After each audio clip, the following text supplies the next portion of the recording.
Akaswani Imphal, Ningthoukhongjam Suni na pau pazari.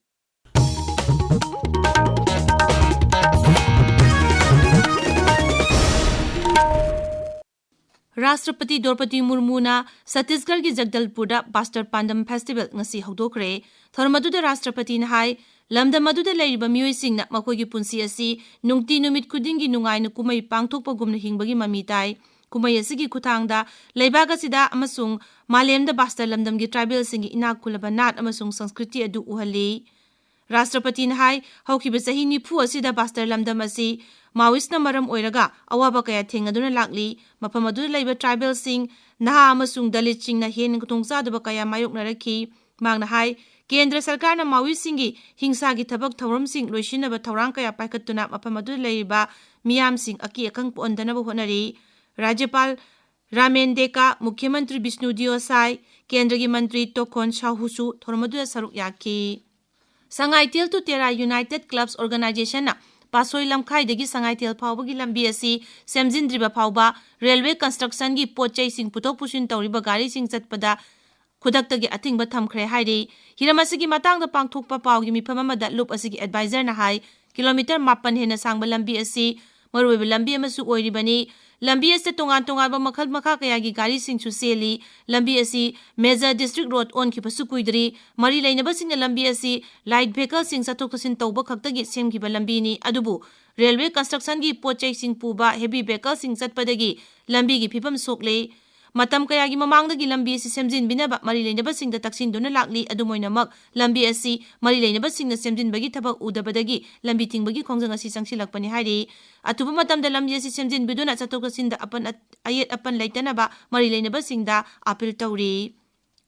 Kunmanga suba Manipur State Dental Conference amasung kunthramanga suba chahi gi mipam ngasi lamphel da laiba ima hall da pangthoklagani thoramasida Lok Sabha Sadasya Dr. Angomsa Bimol Akoijam saruk yagani Thormasida lisingani kunmari kunmanga gi Meritorious Students Award amasung Literary Award chu yenthokani tungda Sanskriti gi oba thoramsu pangthokani hairi Kendra gi Cooperation amasung Civil Aviation gi Rajya Mantri Murlidhar Mohol na hairi Mairoi singna Pradhan Mantri Narendra Modi gi meeting makhada paikhatpa cooperation gi khuthangda nungai yaifaba purakpa haiba wakhalon asida meeting thamduna cooperation gi lamda thabak tawbada senmilon hengatanaba pandam thamsi Pune da laiba Bhaikun Mehta National Institute of Cooperative Management gi PGDM ADM lisingani kulumde kun mangagi oina pangthokpa kuntrama to shuba convocation thoramda saruk yaraduna mantri na hai cooperative ki lamda thabak tawbada matamga chunarba technology sing sijenaduna hena phaba leibak ama ohenna bu honasi mangna hai lau shingu musung cooperative sector asi Bharat ki oina sel tungi maruoiba lambi mo oiribani lam sing asida matamga chunaraba technology amasung skill sijenaduna hena sakhona bu honasi mairoi singa thabak thibagi mahutta thabak piba ngamba miyo emamam oina bu honasi Kendra gi Information amasung Broadcasting Rajya Mantri Dr. L. Murugan na hairi handak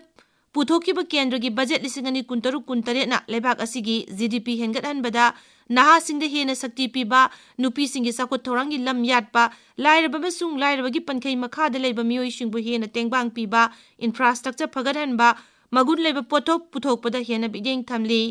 Puducherry da pawgi mifam da wangang laduna mantri na hai budget asina mapungoina naha singda hena khudong chaba piri naha singna lebak asibu hena awangba thakta chingkhataba mapungoiba pandam thamli Mantri na hai Biopharma Shakti Scheme gi damak lupa koti lising tara kaithoktuna Puducherry da khudong chaba sing phangalagani mafam asida generic medicine gi pothok sing pak sangno puthokpa ngamlagani Semiconductor Mission 2.0 amasung electronic component manufacturing scheme na mafam asida leiriba miyoi singda thabak phanganduna udyog ki lamda hena sakot halagani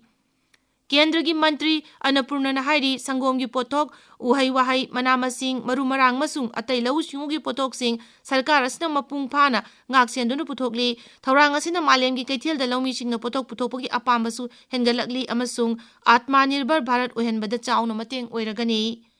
Indian Coast Guard na ain gi wangmada thawlalol itik tawramba